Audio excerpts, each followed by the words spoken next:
Good evening. Kaleshwaram project అవినీతి విషయంలో రాష్ట్ర ప్రభుత్వం వ్యూహాత్మకంగా అడుగులు వేస్తుంది. కమిషన్ వేయడం, ఆ తర్వాత క్యాబినెట్లో చర్చించడం, మీడియా సమావేశంలో కాళేశ్వరం కమిషన్ రిపోర్ట్ను 66 పేజీలకు కుదించి వివరించడం, ప్రజల్లో దాన్ని నెల రోజుల పాటు ప్రచారంలో పెట్టడం, ఆ తర్వాత నిన్న అసెంబ్లీ సాక్షిగా అర్ధరాత్రి తర్వాత కూడా చర్చించి సిబిఐకి అప్పగించాలని నిర్ణయం తీసుకోవడం, ఇదంతా వ్యూహాత్మకంగా కాంగ్రెస్ ప్రభుత్వం అడుగులు వేసింది. కాళేశ్వరం కమిషన్ విషయంలో బీఆర్ఎస్ బీజేపీని రెండింటిని కూడా ఇరికించే ప్రయత్నం చేసిందనేది రాజకీయ విశ్లేషకుల భావన. సో ఇప్పుడు కాళేశ్వరం కమిషన్కు సంబంధించిన వ్యవహారం, కాళేశ్వరం మొత్తం ప్రాజెక్టుకు సంబంధించిన అవినీతి వ్యవహారం సిబిఐ దర్యాప్తు చేసే అవకాశం ఉంది. ఇందుకోసం రాష్ట్ర ప్రభుత్వం కూడా వేగంగా ఏర్పాటు చేస్తుంది. ఇప్పటికే నోటిఫికేషన్ గెజిట్ విడుదల చేయడానికి సంబంధించిన సన్నాహాలు కూడా చేస్తుంది. ఆ తర్వాత హోంశాఖ ద్వారా కేంద్రానికి లేదా సిబిఐకి లేఖ రాసి ఆ తర్వాత సిబిఐ కేసు దర్యాప్తులో రాష్ట్ర ప్రభుత్వం గతంలో 2022 ఆగస్టు 30న తీసిన జీవో నెంబర్ 51కు సంబంధించిన అనుమతిస్తూ సిబిఐ కాళేశ్వరం ప్రాజెక్టు అవినీతి విషయంలో, అదేవిధంగా పీసీ ఘోష్ కమిషన్కు సంబంధించిన వ్యవహారంలో ఆ మొత్తం వ్యవహారాన్ని ఎపిసోడ్ను దర్యాప్తు చేయడానికి రాష్ట్ర ప్రభుత్వం తనకు సిబిఐకి సంబంధించిన అధికారాలను కట్టబెడుతూ ఒక నిర్ణయం తీసుకుంది. ఇదంతా రాజకీయంగా వ్యూహాత్మకంగా అడుగులు వేసిందని చెప్పవచ్చు. సో ఈ విషయంలో రాజకీయంగా ఏ రకంగా లబ్ధి చేకూరాలని చూస్తుంది. కాళేశ్వరం కమిషన్ విషయంలో సిబిఐకి అప్పగించాలని చాలాసార్లు బీజేపీ డిమాండ్ చేసింది. కేంద్ర మంత్రుల నుంచి మొదలుకొని కింది స్థాయి నేత వరకు కూడా సిబిఐ దర్యాప్తు జరిగితే అన్ని వ్యవహారాలు వెలుగు చూస్తాయని కూడా బీజేపీ డిమాండ్ చేసింది. ఈ నేపథ్యంలో ఏం జరగబోతుంది? అసలు కాళేశ్వరం ప్రాజెక్టు విషయం ఇప్పుడు కేవలం రాష్ట్ర రాజకీయాల్లో బీఆర్ఎస్లోనే ప్రకంపనలు కాదు, మొత్తం తెలంగాణ సమాజంలో కూడా ప్రకంపనలు సృష్టించింది. ప్రధానంగా బీఆర్ఎస్లో సంక్షోభ స్థాయికి వెళ్ళే దిశగా ఈరోజు కవిత విలేకరుల సమావేశంలో మాట్లాడిన తీరు, ఆ పార్టీ నేతలు హరీష్ రావు, సంతోష్ రావును ఉద్దేశించిన కమెంట్స్ మొత్తం ఆ పార్టీని ఆత్మరక్షలోకి పడేసింది. దీన్ని పొలిటికల్గా ఈ విధంగా చూస్తాం. ప్రొఫెసర్ నాగేశ్వర గారు మనతో పాల్గొనడానికి సిద్ధంగా ఉన్నారు.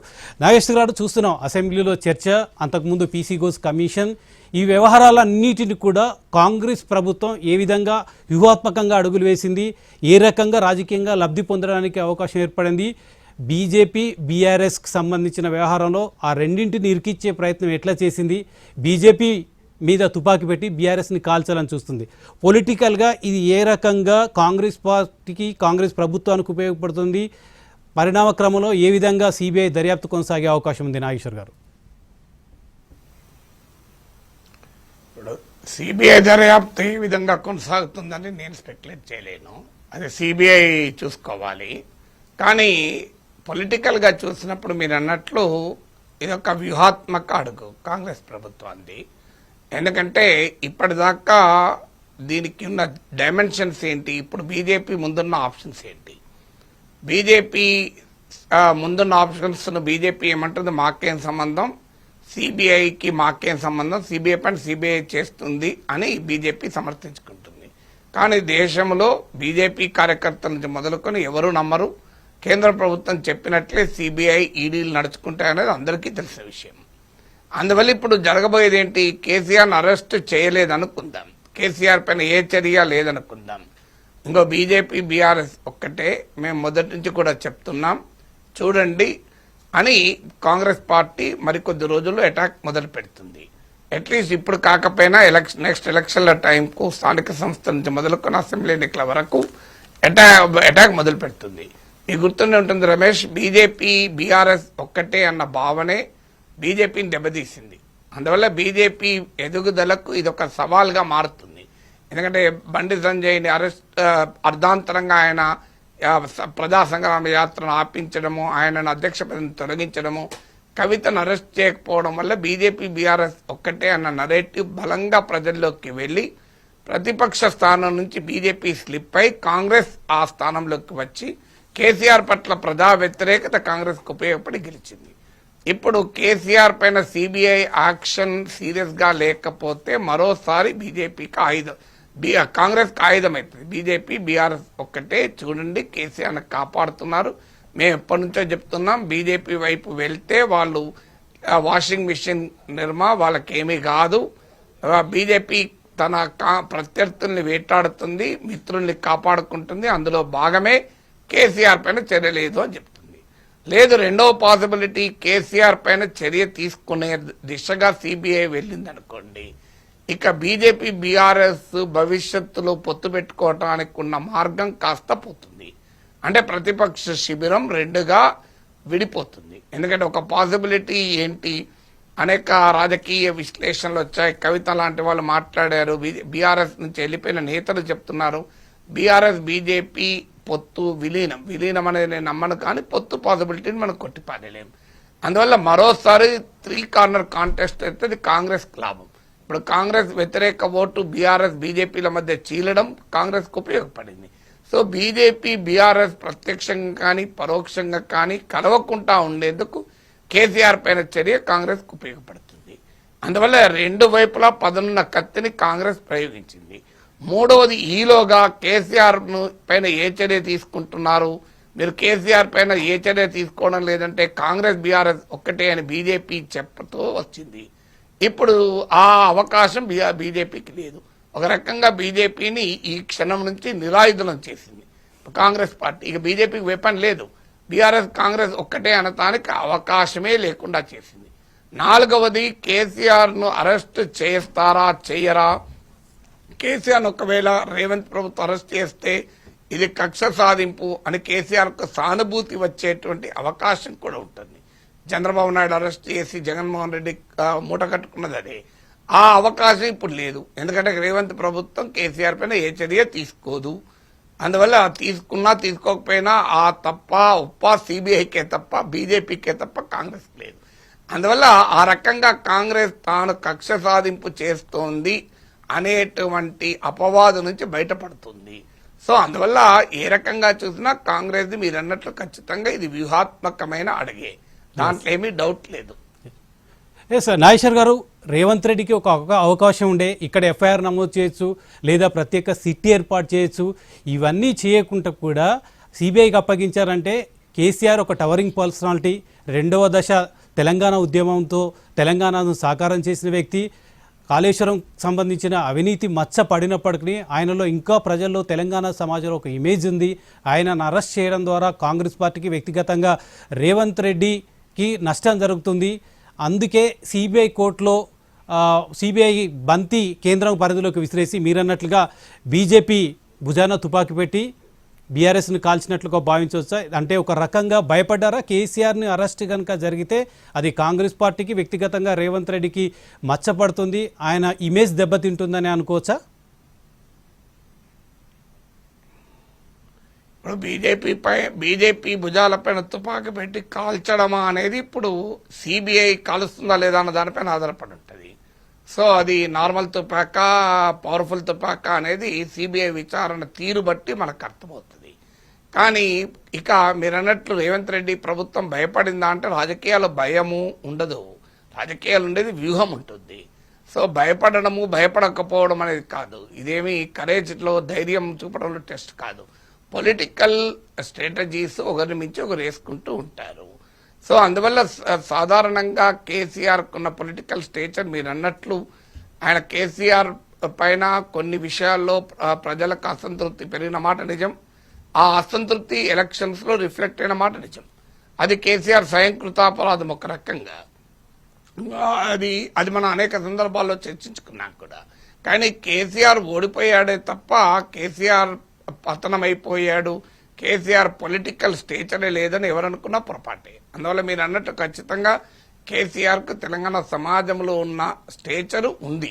సో రేపు అరెస్ట్ అయితే అది డెఫినెట్ గా కాంగ్రెస్ కు ఛాలెంజ్ గా మారినా ఆశ్చర్యపడాల్సింది లేదు. అయితే అన్ని సందర్భాల్లో అది అవుతుందా చెప్పలేము.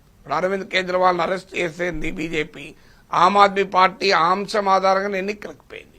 కానీ ఆమ్ ఆద్మీ పార్టీకి ఉపయోగపడలే, బీజేపీ అరెస్ట్ చేసినా కూడా నష్టపోలే. ఇందుకు భిన్నంగా చంద్రబాబు నాయుడు జగన్మోహన్ రెడ్డి అరెస్ట్ చేశారు. అరెస్ట్ చేయడం వల్ల డెఫినెట్ గా జగన్ నష్టపోయాడు. మరి ఈ తేడా ఎందుకుంటుంది అంటే అరెస్ట్ చేసిన సమయంలో, రాజకీయ ప్రత్యర్థిని అరెస్ట్ చేసిన సమయంలో అప్పుడున్న ప్రభుత్వం పైన ప్రజల ఒపీనియన్ ఎలా ఉంది అని.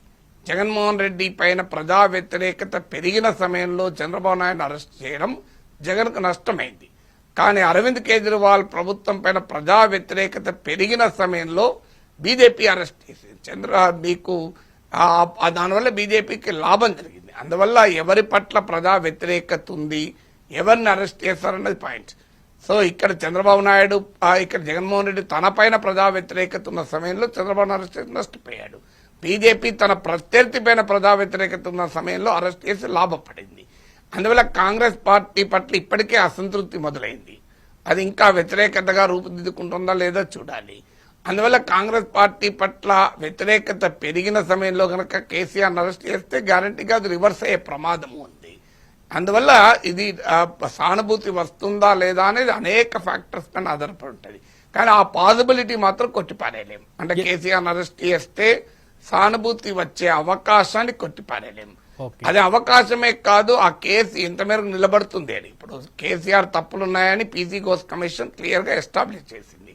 కానీ అది క్రిమినల్ కల్పబిలిటీగా ఎస్టాబ్లిష్ చేస్తానికి కోర్టులో ఉపయోగపడుతుందా లేదా? ఒక నిర్ణయం తప్పు వేరు, ఒక నిర్ణయం నేరం వేరు. ఈ రెండింటి మధ్య తేడా ఉంది. Wrong decision is different from criminal decision. అందువల్ల రాంగ్ డిసిషన్ కు శిక్షలు ఉండవు, క్రిమినల్ డిసిషన్ కు మాత్రమే శిక్షలు ఉంటాయి. సో రాజకీయంగా గవర్నెన్స్ లో, పాలిటిక్స్ లో తప్పులు చేయొచ్చు, కానీ ఆ తప్పులు క్రిమినల్ ఇంటెంట్ తో చేశారనేది ఎస్టాబ్లిష్ చేయకపోతే శిక్షలు పడవు. సో అందువల్ల రైట్ ఆ రాంగా ప్రభుత్వాలు అనేక చర్యలు తీసుకుంటాయి, అనేక నిర్ణయాలు తీసుకుంటుంటారు. కొన్ని రైట్ అవుతాయి, కొన్ని రాంగ్ అవుతాయి. ప్రతిదానికి నేరస్తులుగా కోర్టు ముందు నిలబడు. అందువల్ల ప్రజల ముందు నేరస్తులుగా నిలవడం వేరు, కోర్టులో నేరస్తులుగా నిలవడం వేరు. ఒక నిర్ణయం తప్పని ప్రజలు భావిస్తే వ్యతిరేకంగా తీర్పు చెప్తారు, కానీ ప్రజలు వ్యతిరేకంగా తీర్పు చెప్పిన ప్రతి ఒక్కటి కోర్టులో శిక్షార్హం కాదు. సో అందువల్ల కేసీఆర్ తప్పులున్నా అది క్రిమినల్ కల్పబిలిటీగా ఎస్టాబ్లిష్ కానప్పుడు కేసు నిలబడదు. అందువల్ల కాంగ్రెస్ ప్రభుత్వానికి ఆ అనుమానం కూడా ఉండొచ్చు, ఈ కేసు ఇంత మేరకు నిలబడుతుంది. ఎందుకంటే మన లీగల్ సిస్టమ్ వేరు, హైకోర్టు, సుప్రీంకోర్టు అప్పీల్స్ లో ఇదేం తేలేదు కాదు ఒక్క రోజులో. జగన్మోహన్ రెడ్డి పైన కేసులు ఇప్పుడు ఏం తేలినాయి, 11 ఏళ్లుగా ఎవరి పైన ఏ కేసు తేలింది కనుక. సో అందువల్ల ఈ కేసు తేలదు. పైగా ఇప్పుడు కేసీఆర్ అరెస్ట్ చేయకపోతే బీజేపీ వాళ్ళు ఫుట్బాల్ ఆడుతూ ఉంటారు. బీజేపీ, కాంగ్రెస్, బీఆర్ఎస్ ఒక్కటే అని దానికి. సో ఇప్పుడు ఒకవేళ అటు అరెస్ట్ చేస్తే ప్రజలలో ఎలా రియాక్షన్ వస్తుందో ఈ గందరగోళం లేకుండా ప్రశాంతంగా చేతులు దులుపుకొని ఢిల్లీకి పంపించేశారు. సో ఇప్పుడు బీసీ కోటా బిల్లు అలాగే రేవంత్ ప్రభుత్వం వ్యూహాత్మకంగా బిల్లు చేసి గవర్నర్ పంపించారు.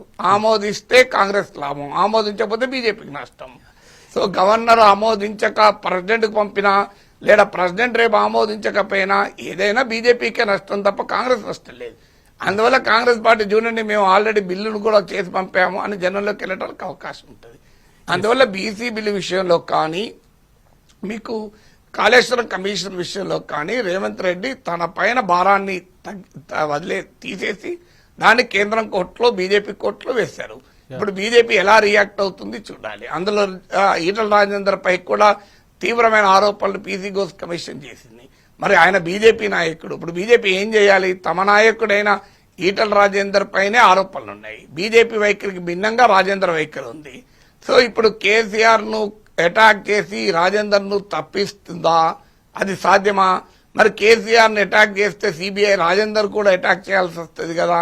ఇప్పుడు అది కూడా రేపు కాంగ్రెస్ పార్టీకి ఆయుధం అయితే చూడండి, మీ నాయకుడు కూడా ఇందులో ఉన్నాడు కనుక మీరు మీ నాయకుడిని కాపాడుకోవడానికి కేసీఆర్ ను కూడా కాపాడుతున్నారు అని కాంగ్రెస్ పార్టీ అటాక్ చేస్తానికి ఉపయోగపడుతుంది. ఈలోగా బీజేపీలో ఉన్న ఈటల రాజేందర్ ప్రత్యర్థులు ఇప్పుడు రాజేందర్ కు మనం ఏదైనా పదవి ఇస్తే మనకే ప్రమాదం అని వాళ్ళు ప్రత్యర్థులు రాజేందర్ పైన పడటానికి అవకాశం ఉంటుంది. అందువల్ల ఒకే దెబ్బకు రేవంత్ రెడ్డి చాలా పిట్టలు కాల్చేశాడు. మొత్తంగా ఈ ఎపిసోడ్కు సంబంధించి కాళేశ్వరం ఎపిసోడ్ని కేవలం లైవ్లో ఉంచడానికి రేవంత్ రెడ్డి ప్రభుత్వం ప్రయత్నం చేసినట్టు కనిపిస్తుంది. కాళేశ్వరం పియర్స్ కుంగిపోయిన తర్వాత పీసీ ఘోష్ కమిషన్ వేయడం, అది సుదీర్ఘకాలం పాటు విచారణ జరపడం, ఆ తర్వాత చాలామంది అధికారులను చేయడం, ఆ తర్వాత అసెంబ్లీలో సుదీర్ఘంగా చర్చ పెట్టడం, ఇప్పుడు సిబిఐకి అప్పగించడం. ఈ ఎపిసోడ్ అంతా చూస్తుంటే మరొక 2 ఏళ్ల పాటు కూడా సిబిఐ విచారణ పేరుతో దాన్ని లైవ్లో ఉంచి ఏదైతే ఫ్లాగ్షిప్గా కాళేశ్వరం ప్రాజెక్ట్ని ప్రజలకు ముందు ఉంచి తెలంగాణలో సస్యశ్యామల చేశాం, 1 కోటి ఎకరాలకు నీరిచ్చే ప్రయత్నం చేశామని గొప్పగా బీఆర్ఎస్ చెప్పుకుందో, అదే కాళేశ్వరం ప్రాజెక్టులో అవినీతి మరకలున్నాయి, పెద్ద ఎత్తున అవినీతి జరిగింది, 1,00,000 కోట్లు ఖర్చు పెట్టి 1,00,000 కోట్లు అప్పుని తెలంగాణ ప్రజలకు మోపిన బీఆర్ఎస్ ప్రభుత్వం 1,00,000 కోట్ల ఆస్తులు కేసీఆర్ కుటుంబం ఏ విధంగా సంపాదించిందని రేవంత్ రెడ్డి చెప్పడం ద్వారా దీన్ని ఇంకా మరికొంతకాలం ప్రజల్లో ఉంచాలని ప్రయత్నం చేస్తున్నారా? కాళేశ్వరం ప్రాజెక్టు పేరుతో కేసీఆర్ కుటుంబ సభ్యులపైన అవినీతి మరకలు ఉంచాలనుకుంటున్నారు అనుకోవచ్చా? అంటే ఎవరైనా ఇప్పుడు లీగల్గా తప్పదు కూడా. మీరు ఇప్పుడు సిబిఐ చెప్పడమే కాదు, సిట్ వేసినా కూడా టైం పడుతుంది కదా. ఇప్పుడు ఆ మాటకైతే యూపీఏ 2 హయాంలో కుంభకోణాలు చాలా వినబడ్డాయి. మీకు స్పెక్ట్రమ్ కుంభకోణము, రకరకాల కుంభకోణం, 2G కుంభకోణం ఉదాహరణకు 2G కుంభకోణం పెట్టుకుని మోడీ దేశమంతా తిరిగి భయంకరంగా లబ్ధి పొందాడు, భయంకరంగా అటాక్ చేశాడు కాంగ్రెస్. కానీ ఏం తెలియదు ఆఖరికి 2G కుంభకోణంలో ఏమీ తేలలే కదా, ఎవరికి గోష్కాలి. ఆ మాటకైతే యూపీఏ 2 హయాంలో జరిగిన ఆరోపించబడిన కుంభకోణాలు ఇంతవరకు ఒక్కరిని అరెస్ట్ చేయలేదు. చిదంబరం 2 రోజులు అరెస్ట్ అయ్యాడు, మళ్ళీ బయటకు వచ్చాడు. తప్ప ఎవరికి ఏమీ కాలే. కానీ మోడీ మాత్రం ప్రైమ్ మినిస్టర్ అయి కూర్చున్నాడు కదా, ఎవరికి ఏమీ కాకపోయినా కూడా. సో అందువల్ల మీకు పొలిటికల్ ప్రజా కోర్టుల్లో ఎస్టాబ్లిష్ చేయడం ఈక్వల్ ఇంపార్టెంట్. నీకు బోఫోర్స్ కుంభకోణం ఉంది, ఇప్పటికేం తెలియదు. కానీ రాజీవ్ గాంధీ అయితే రాజకీయంగా నష్టపోయాడు కదా. సో అందువల్ల మీకు పాలిటిక్స్ లో ఏమవుతుంది అంటే లీగల్ డైమెన్షన్ ఒక పాత్ర మాత్రమే, పొలిటికల్ గా ప్రజల్ని కన్విన్స్ చేస్తారా లేదా అనేది కీలకమవుతుంది. అయితే కాంగ్రెస్ కు ఒక ఛాలెంజ్ కూడా ఉంది. ఇప్పుడు ఒక విమర్శ కాంగ్రెస్ ఎదుర్కోక తప్పదు. మీరే చెప్తున్నారు సిబిఐ అనేది పొలిటికల్లీ పార్టీజాన్, బీజేపీ ప్రత్యర్థుల మీద వాడుతుంది అని. మీరు ఇప్పుడు కేసీఆర్ పైన రేపు వాడినా, సో రాహుల్ గాంధీ చెప్పిన భాషలో చెప్పిన సూత్రం ప్రకారం కేసీఆర్ నిర్దోషే, కానీ బీజేపీకి కావాలనే కేసీఆర్ చేసింది అని రేపు బీఆర్ఎస్ అనటానికి అవకాశం ఉంటుంది. చూడండి రాహుల్ గాంధీ చెప్పింది అని. ఇది బీఆర్ఎస్ కూడా ఒక రకంగా ఆయుధం కావచ్చు కూడా. రేపు వాళ్ళు ఎవరు ఏ పార్టీ ఎంత ప్రజలు నమ్మించగలుగుతారనేది రెండవది. ఆల్రెడీ బీఆర్ఎస్ ఇంకో ఆర్గ్యుమెంట్ కూడా మొదలుపెట్టింది, మోడీ చంద్రబాబు డైరెక్షన్, రేవంత్ యాక్షన్ అని. సో అందువల్ల ప్రతి పార్టీ తమ పొలిటికల్ నరేటివ్ బిల్డ్ చేస్తానికి ఇది ఉపయోగించుకుంటుంది. దీంతో పాటు ఎక్కువ కాలం ఈ నరేటివ్ బిల్డ్ చేస్తూ ఆడ కాళేశ్వరం రిపేర్లు చేయకపోతే ప్రజల నుంచి ఇంకో క్వశ్చన్ వస్తుంది. నాకు కరీంనగర్ జిల్లా నుంచి ఒక రైతు ఫోన్ చేసి అంటున్నాడు, నేను అడిగితే ఎట్లుందయ్యా కాళేశ్వరం గురించి ఏమనుకుంటున్నారంటే, ఏమో సార్ తిన్నడో పైసలు తినలేదు అదొక అంశం, కానీ నాకు అర్థం కాదు సార్, నాగలికి తాడు కట్టి దున్నుతుంటాం, ఆ తాడు తెగిందనుకోండి ఏం చేస్తాం సార్, తెగింది ఎట్లా, ఎందుకు తెగింది, తెంపినోడెవడు, తాడు కట్టినోడెవడు, తాడు నాసిరకమా అని తిట్టుకుంటూ కూర్చుంటామా, కొత్త తాడు కట్టుకొని దున్నుకుంటామా సార్ అన్నాడు. సో ఇప్పుడు ఆ ప్రశ్న రేపు ఉత్పన్నమవుతుంది, కాళేశ్వరం నుంచి నీళ్ళెందుకు అసలు ఇలా వర్షాలు బాగుపడ్డాయి కనుక ఇప్పుడే ప్రాబ్లం రాకపోవచ్చు.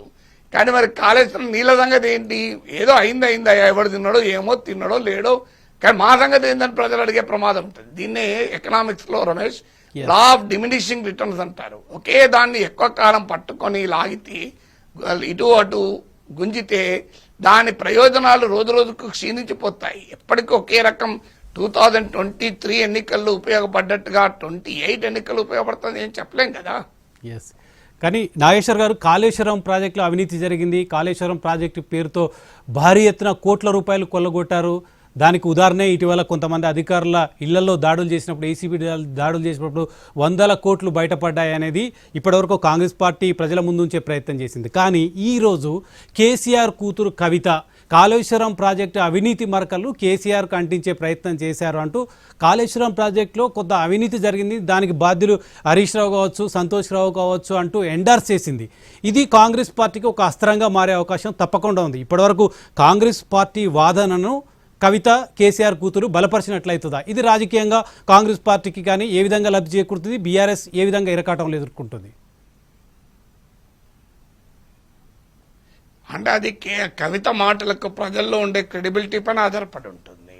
ఇప్పుడు కవిత రియాక్షన్ జెన్యూన్ రియాక్షన్ గా ప్రజలు తీసుకుంటే ఇంపాక్ట్ అనేది ఉంటుంది. లేదు కవిత తన పొలిటికల్ ఎజెండాలో భాగంగా దీన్ని స్ప్లిట్ చేసి కొడుతున్నారు. ఒకవైపు ఏమో కాళేశ్వరంలో అవినీతి జరిగింది అని అంటూనే అవినీతి కేసీఆర్ సంబంధం లేదు అని ఎట్లంటది? మరి ఎవరికి సంబంధం ఉంటుంది? ఒక హరీష్ రావుకి సంబంధం ఉండి కేసీఆర్ సంబంధం ఉండదా? సో తెలంగాణ సమాజం అంతా చూడలేదా? కాళేశ్వరం హరీష్ రావే భుజస్కంధాలపైన నడిచిందా?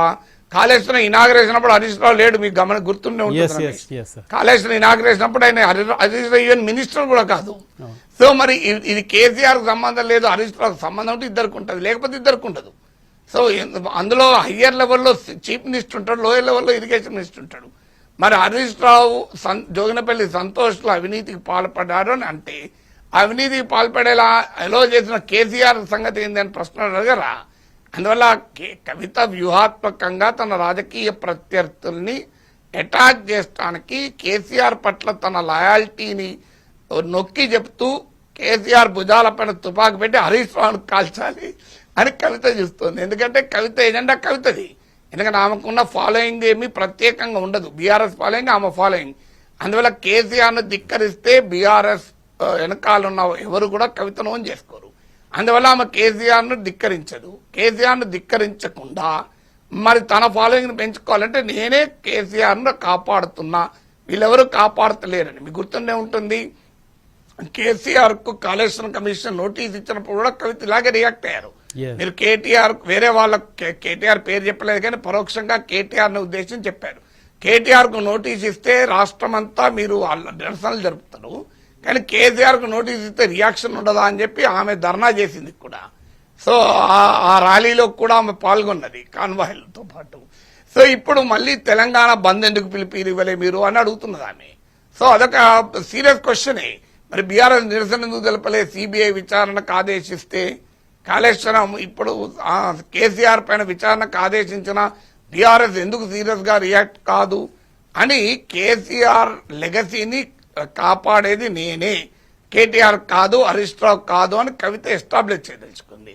అందువల్ల ఎవరి పొలిటికల్ ఎత్తుగడలు వాళ్ళే ఇందులో ప్రజలకు ప్రజల జీవితాలకు పెద్ద సంబంధం ఉన్న అంశం కాదు ఇది.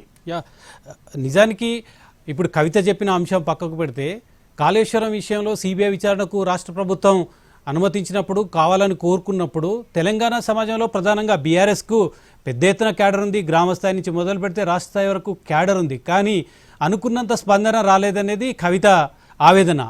అదే నిజానికి నిజం కావచ్చా? ఎందుకు తెలంగాణ సమాజం నుంచి కానీ బీఆర్ఎస్ నుంచి కానీ అంత రియాక్షన్ రాకపోవడం?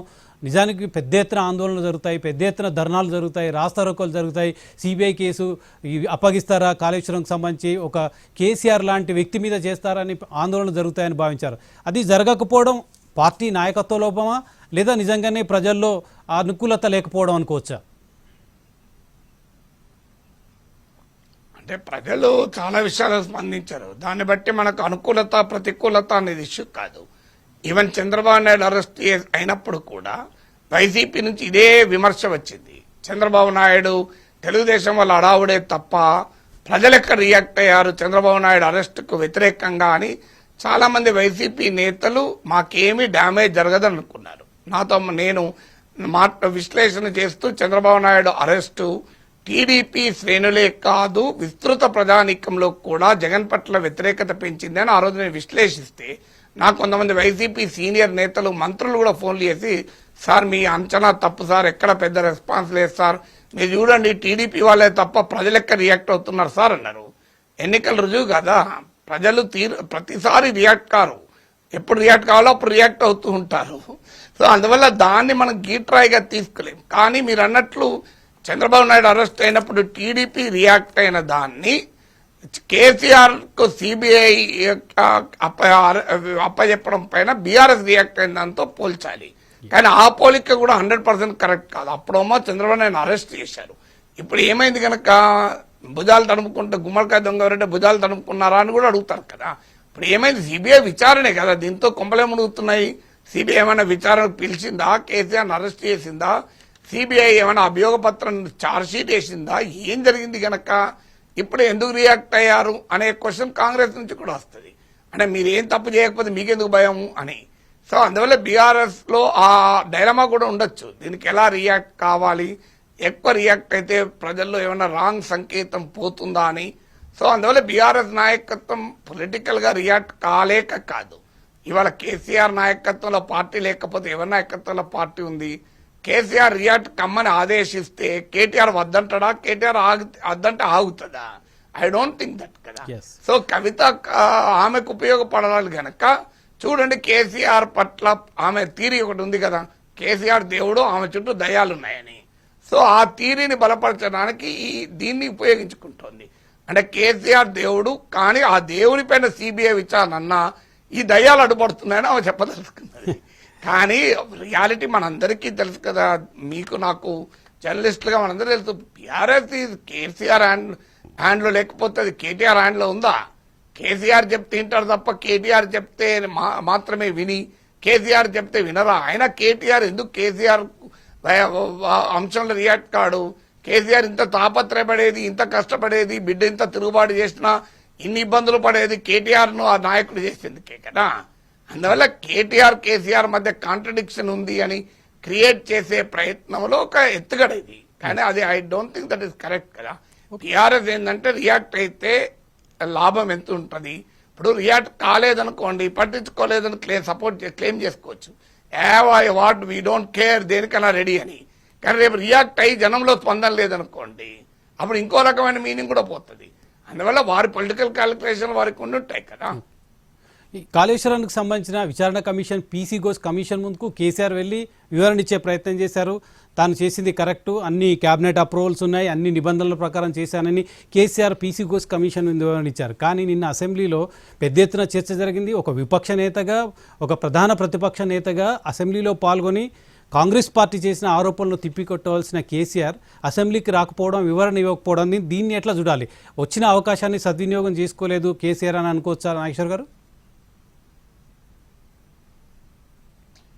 అంటే సద్వినియోగం విషయానికి వచ్చినప్పుడు హరీష్ రావు ఉన్నాడు కదా సద్వినియోగం చేసుకోవడానికి, అది సమస్య కాదు. కేసీఆర్ వచ్చినా హరీష్ రావు ఎంత బలంగా సమర్థించుకున్నాడో కేసీఆర్ కంటెంట్ లో తేడా ఏమి ఉండేది కాదు, పర్సన్ తేడా తప్ప.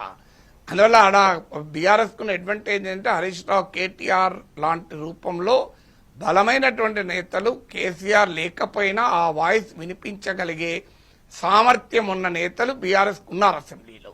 హరీష్ రావు ఇది ఈక్వల్లీ కాంపిటెంట్. ఆయన ఏమీ ఏమాత్రము కాళేశ్వరం విషయంలో కేసీఆర్ ను సమర్థించడానికి లెస్ కాంపిటెంట్ ఏం కాదు, అందులో డౌట్ లేదు. కానీ బట్ మీరు అన్నట్లు కేసీఆర్ రావాల్సి ఉండే, అది ఆయన పైన ఆరోపణ పక్కకు పెడదాం. ఆయన పైన ఆరోపణ ఉన్నా లేకపోయినా అసెంబ్లీకి రావడం అనేది ఒక ఎమ్మెల్యేగా, లీడర్ ఆఫ్ ద అపోజిషన్ గా కేసీఆర్ ధర్మం. ప్రజలకు కూడా దానికి ప్రాబ్లం ఏంటంటే ఇగో క్లాషెస్ వల్ల రావడం లేదైనా. రేవంత్ రెడ్డితో తిట్టించుకోవాలా, నేను రేవంత్ రెడ్డితో దాడి చేయించుకోవాలా, రేవంత్ రెడ్డి ముఖ్యమంత్రి సీట్లో కూర్చుంటే నేను ప్రతిపక్ష నేతగా ముందు కూర్చోవాలా అనే ఈ వాస్తవాన్ని కేసీఆర్ అంగీకరించలేకపోతున్నాడు. ఇప్పుడు జగన్ ప్రాబ్లం కూడా అదే కదా. సో జగన్ ప్రాబ్లం కూడా ఎందుకు రాలేకపోతున్నాడు? చంద్రబాబు నాయుడు నాయకత్వంలో టీడీపీ అటాక్ చేస్తే భరించలేకపోతున్నాడు. కానీ మనకు అనుభవం ఏంది? చంద్రబాబు నాయుడు రాజశేఖర్ రెడ్డి సమకాలికుడు. రాజశేఖర రెడ్డి కొడుకు జగన్ ముఖ్యమంత్రిగా ఉండి రోజు అవమానించినా కూడా ఒకవైపు నుంచి రోజా, మరోవైపు నుంచి అంబటి రాంబాబు, ఇంకోవైపు నుంచి కొడాలి నాని, ఎంత అవమానించినా దిగమింగాడు కదా. అదే చంద్రబాబు నాయుడుకు లాభం ఏంది కదా. రాజకీయాల్లో ఎవరు ఎక్కువ ఎవరు తక్కువ అని ఉండదు. ప్రజలు ఎవరికి తీర్పు చెప్తే వాళ్ళే ఎక్కువ. అందువల్ల ప్రజాస్వామిక స్ఫూర్తి ఉన్నప్పుడు ప్రజల తీర్పును గౌరవించి వ్యక్తిగత అహంను వదిలేసి నాయకులు ప్రవర్తించాలి. ప్రవర్తించినప్పుడు ప్రజలే రియాక్ట్ అవుతారు. ఇప్పుడు కేసీఆర్ లాంటి స్థాయి, రేవంత్ రెడ్డికి కేసీఆర్కి ఏజ్ రీత్యా డిఫరెన్స్ ఉంది, పొలిటికల్ హిస్టరీ రీత్యా, ఎక్స్పీరియన్స్ రీత్యా తేడా ఉంది. అందువల్ల కేసీఆర్ పైన ఎంత వ్యతిరేకత ఉన్నా రేవంత్ రెడ్డి కేసీఆర్ ను, కాంగ్రెస్ పార్టీ రేవంత్ రెడ్డి అవమానిస్తే ప్రజలు ఎలా రియాక్ట్ అవుతారో మనం చెప్పలేము. ప్రజలు కేసీఆర్కి అనుకూలంగా కూడా రియాక్ట్ కావచ్చు. జగన్ చంద్రబాబును అవమానిస్తే చంద్రబాబుకు అనుకూలంగానే రియాక్ట్ అయ్యారు ప్రజలు. సో అందువల్ల ఖచ్చితంగా ప్రజల్లో కూడా అంతే ద్వేషం ఉండి ఏమన్నాడు రేవంత్ రెడ్డి కరెక్ట్ గా అన్నాడు అని అనుకుంటారా? ఆ పాసిబిలిటీ ఉంది. కేసీఆర్ అవమానించారు, అయ్యో పాపం కేసీఆర్ అనే పాసిబిలిటీ కూడా ఎక్కువనే ఉంది. అందువల్ల కేసీఆర్ ఏ రకంగా చూసినా అసెంబ్లీకి రావాల్సి ఉంది, వచ్చి నిలబడాలి. హి టు ఫేస్ కదా. రాజకీయ నాయకుడు పరిస్థితుల్ని ఫేస్ చేయలేకపోతే ఎట్లా? ఈ కెనాట్ అవాయిడ్. అలాంటప్పుడు లీడర్ ఆఫ్ ద అపోజిషన్ అనేది మరొకరి పైన పెట్టి తన పని తాను చేసుకోవాలి. తాను పార్టీ అధ్యక్షుడిగానే ఉండి పార్టీ సంగతి చూసుకోవాలి. సో నీవు రెస్పాన్సిబిలిటీ తీసుకున్నప్పుడు దాన్ని ఖచ్చితంగా రెస్పాన్సిబిలిటీ డిశ్చార్జ్ చేయాలి. లేదంటే రెస్పాన్సిబిలిటీ ఇంకోటి హ్యాండ్ ఓవర్ చేయాలి. ఇంకోటి హ్యాండ్ ఓవర్ చేసినప్పుడు కేసీఆర్ ఎవరు అడగరు కదా నువ్వు అసెంబ్లీకి ఎందుకు రాలేదని. సో అందువల్ల రాహుల్ గాంధీ కూడా ఈ విమర్శ ఎదుర్కొన్నాడు. సో అధీర్ రంజన్ చౌదరిని కాంగ్రెస్ పార్టీ ఫ్లోర్ లీడర్ చేశానా? కాంగ్రెస్ పార్టీ ఫ్లోర్ లీడర్ కూడా తీసుకోకుండా ఉన్నప్పుడు సో ఎవరైనా ఇప్పుడు మీరు గమనించండి, Rahul Gandhi leader of the opposition పదవి తీసుకొని మోడీతో ఫైట్ చేసిన తర్వాత ఆయన ఇమేజ్ పెరుగుతోంది. ఇప్పుడు లేటెస్ట్ ఇండియా టుడే మూడో నేషనల్ సర్వేలో చూడండి, మోడీది 4% తగ్గితే రాహుల్ గాంధీ 5% దాకా పెరిగింది. ఎందుకు పెరిగింది? లీడర్ ఆఫ్ ద అపోజిషన్ కనుక ఎస్టాబ్లిష్ అయిపోయాడు. మమతా బెనర్జీ అందరూ పక్కకు పోయారు. ఇప్పుడు ప్రతిపక్ష నాయకుడు ఎవరు అంటే మెజారిటీ ప్రజలు రాహుల్ గాంధీ వైపే చెప్పారు. అందులో రాహుల్ బెనిఫిట్ అయ్యాడా మీకు? అంతకుముందు అధీర్ రంజన్ చౌదరి అని ఊరు పేర్లే నాయకుని పెట్టడం, అదే యుద్ధ భూమిలో నిలబడ్డ వాడే లీడరు. నాగేశ్వర్ గారు, చివరిగా ఒక క్వశ్చన్. ఈడీ, సిబిఐ ఇది ప్రత్యర్థుల మీద కేంద్ర ప్రభుత్వం విసురుతున్న దాడి. ఇది రాహుల్ గాంధీ కూడా అదే చెప్తున్నారు. చాలామంది ఎవరైతే రాజకీయ ప్రత్యర్థులు ఉంటారో వాళ్ళని అంతమొందించడానికి, రాజకీయంగా అంతమొందించడానికి కేంద్రంలో ఉన్న బీజేపీ ప్రభుత్వం వాడుతున్న ఆయుధంగా చెప్తున్నారు. ఇప్పుడు బీఆర్ఎస్ బీజేపీ విలీనమవుతుంది. అది కవిత కూడా అదే విషయం చెప్పింది, విలీనానికి కుట్ర జరుగుతుందని.